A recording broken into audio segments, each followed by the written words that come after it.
2024 के मैंडेट की एक खास बात है, मैं पहले कह चुका हूं, दोनों पक्षों के लिए एक संदेश, हमारे लिए संदेश है what you have done is not enough, और उनके लिए संदेश है एक्नॉलेज करो दिक्कत कहां है। एमएसएमई सेक्टर सर, खास करके उसमें जो माइक्रो और स्मॉल है, आपने उसकी रीढ़ तोड़ दी है, चाहे डिमोनेटाइजेशन हो, जीएसटी हो, और रीढ़ तोड़ने के बाद सब सर्जरी चाहिए, बैंडेड नहीं लगाना पड़ता है, अब बैंडेड लगा रहे हैं। प्राथमिकताओं की बात होती है, कहा गया 4 जातियां हैं सिर्फ, कृषक, युवा, महिला, अन्नदाता, चार। सर ये सोशियोलॉजिकल एंथ्रोपोलॉजिकल इंस्ट्रूमेंट का बेजा इस्तेमाल है। इस देश में जाति हकीकत है सर। 5,000 रुपया दे रहे हैं। एक तो कहते हैं विल नज द कॉर्पोरेट हाउस, मैंने नज का हिंदी अनुवाद देखा, कोहनी से धक्का मारना होता है। अब आप कॉर्पोरेट हाउस को कोहनी से धक्का मार के कह रहे हो कि रख लो, आपकी टारगेट स्पेसिफिक नहीं होगी, आपका बजट मीनिंगलेस होगा, आपकी नीतियां लोगों तक नहीं पहुंचेगी। सर पे हाथ रखने से, आंख पर हाथ रख लेने से हकीकत नहीं बदलती है सर। मैं बजट पर आने से पूर्व प्री बजट कंसल्टेशन पर 30 सेकंड बोलूंगा। प्री बजट कंसल्टेशन होता है माननीय उपसभापति महोदय, मैंने उद्योगपतियों के साथ मीटिंग देखी, कॉरपोरेट हाउसेस के साथ मीटिंग देखी, और मैं आज की ही बात नहीं कर रहा हूं। कई वर्षों से प्री बजट कंसल्टेशन में सीवर में उतर के मरने वालों के प्रतिनिधि मंडल से बात नहीं होती, ठेला मजदूरों से बात नहीं होती, बेरोजगार युवकों से बात नहीं होती, छोटे मझौले किसानों से बात नहीं होती, और अब तो ट्रेड यूनियन से भी बात होने की रवायत बंद हो गई है। क्योंकि हाल के दिन में जॉर्ज साहब पर एक किताब पढ़ रहा था, राहुल राम गुंडम जी की, उसमें पता चला कि आज जिन चीजों के लिए लोग नाराज हो जाते हैं सदन में, जॉर्ज साहब तो उन चीजों के बगैर सदन में अपनी बात ही नहीं रखते थे, चाहे बिजनेस हाउसेस का नाम लेना हो या इंडस्ट्रियल पॉलिसी की बात हो। मैं ये क्यों कह रहा हूं कि ये मैडम का 7वां बजट है, उनको बहुत बधाइयां मिली। सर 7 साल पुराना तो नहीं हूं, 6ठी बार मैं माननीय वित्त मंत्री जी के समक्ष आर्टिकल 39 क्लॉज सी, और मैं चाहता हूं सब लोग पढ़ें कि हमारा बजट हमारे प्रियम्बल में है, डिग्निटी, जस्टिस, इक्वालिटी, हमारा बजट उसको कितना रिफ्लेक्ट करता है। आर्टिकल 39 सी जो कंसंट्रेशन ऑफ वेल्थ की बात करता है माननीय उपसभापति महोदय, कि राज्य की कोशिश होनी चाहिए कि इनकम इनइक्वालिटी इस रूप में ना बढ़े। मैं नहीं बताना चाहता कि 90% संसाधन किसके कब्जे में है। माननीय सभापति महोदय, आय की इतनी बड़ी असमानता,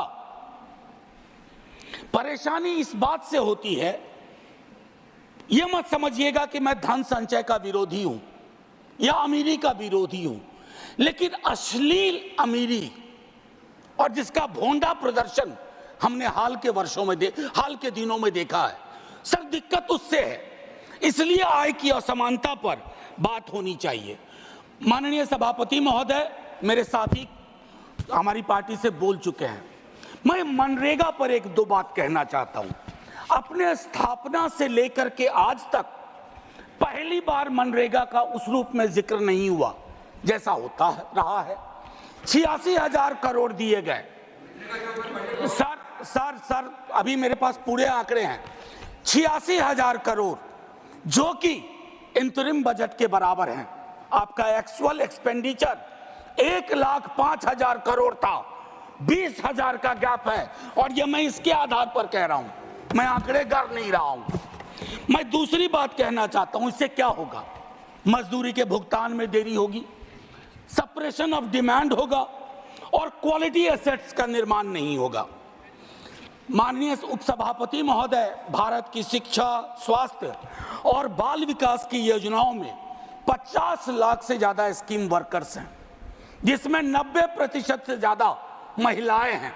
5 वर्षों में उनके मानदेय बढ़ोतरी की कोई कोशिश नहीं हुई है। महोदय, कोरोना का पूरा भार किसकी लाश है, कौन बीमार है, इन्होंने उठाया। आपने इसकी मानदेय, चाहे आशा, ममता, आंगनवाड़ी, रसोईया आदि, कृषि को लेकर के एक बड़ी आबादी है, 65-70% अभी भी निर्भर है। खेतीहर मजदूर, छोटे मझौले किसानों, उनकी दिक्कतें अलग हैं। माननीय उपसभापति महोदय, कृषि के आउटपुट का आंकड़ा भी सवालों के घेरे में है। लेकिन सवाल लेंगे नहीं। Legal guarantee to MSP, what stops you? Please, मैं चाहता हूं इन चीजों पर खुल के बात हो। सर 24 के मैंडेट की एक खास बात है, मैं पहले कह चुका हूं, दोनों पक्षों के लिए एक संदेश, हमारे लिए संदेश है what you have done is not enough, और उनके लिए संदेश है एक्नॉलेज करो दिक्कत कहां है। एक्नॉलेजमेंट है इस बजट में सर, मैं इनकार नहीं करता हूं, एक्नॉलेजमेंट है। प्राथमिकताओं की बात होती है। कहा गया 4 जातियां हैं सिर्फ, कृषक, युवा, महिला, अन्नदाता, 4। सर ये सोशियोलॉजिकल एंथ्रोपोलॉजिकल इंस्ट्रूमेंट का बेजा इस्तेमाल है। इस देश में जाति हकीकत है सर, 100 दफा बोल चुका हूं, और मैं कह रहा हूं कि जब तक आप जातिगत जनगणना नहीं करवाएंगे, आपकी टारगेट स्पेसिफिक नहीं होगी, आपका बजट मीनिंगलेस होगा, आपकी नीतियां लोगों तक नहीं पहुंचेंगी। सर पे हाथ रखने से, आंख पर हाथ रख लेने से हकीकत नहीं बदलती है सर। और I must tell you, idea which has arrived, you cannot kill that idea. Caste census is that idea. Sir बेरोजगारी को लेकर के तकरीबन 27-28 करोड़ का बैकलॉग है सर, और बेरोजगारी की कहानी अद्भुत है। एक बड़ी आबादी है जो डिस्गाइज्ड अनएम्प्लॉयमेंट में है, कुछ अंडर एम्प्लॉयमेंट में है, अंडर एम्प्लॉयमेंट, कुछ उस बस 1-1.5 मिनट और लूंगा, कुछ उस सीमा को पार कर चुके हैं। आप 80 लाख की बात इस बजट में करते हैं, आपको प्रतिवर्ष 5-6 करोड़ रोजगार और नौकरी की व्यवस्था करनी होगी, तभी जाकर के ये जो डेमोक्रेटिक डिविडेंड है जो आप लोग कहते हैं उसको आप एड्रेस कर पाएंगे। एमएसएमई सेक्टर सर, खास करके उसमें जो माइक्रो और स्मॉल है, आपने उसकी रीढ़ तोड़ दी है, चाहे डिमोनेटाइजेशन हो, जीएसटी हो, और रीढ़ तोड़ने के बाद सर सर्जरी चाहिए, बैंडेड नहीं लगाना पड़ता है, आप बैंडेड लगा रहे हैं। अप्रेंटिसशिप, इंटर्नशिप, एक ही बात कहूंगा सर, खत्म ही कर रहा हूं, 5,000 रुपया आप दे रहे हैं। एक तो कहते हैं विल नज द कॉर्पोरेट हाउस, मैंने नज का हिंदी अनुवाद देखा, कोहनी से धक्का मारना होता है। अब आप कॉर्पोरेट हाउस को कोहनी से धक्का मार के कह रहे हो कि रख लो 5,000, 30 दिन से सर, बस 1 मिनट और 30 दिन से डिवाइड करिए, 166 रुपये 66 पैसे, ये तो न्यूनतम मजदूरी भी नहीं है। और आखिरी सर, जय हिंद बोलने से पहले बिहार को लेकर बड़ी बात हुई सर, हम तो मुफ्त में बदनाम हो रहे हैं।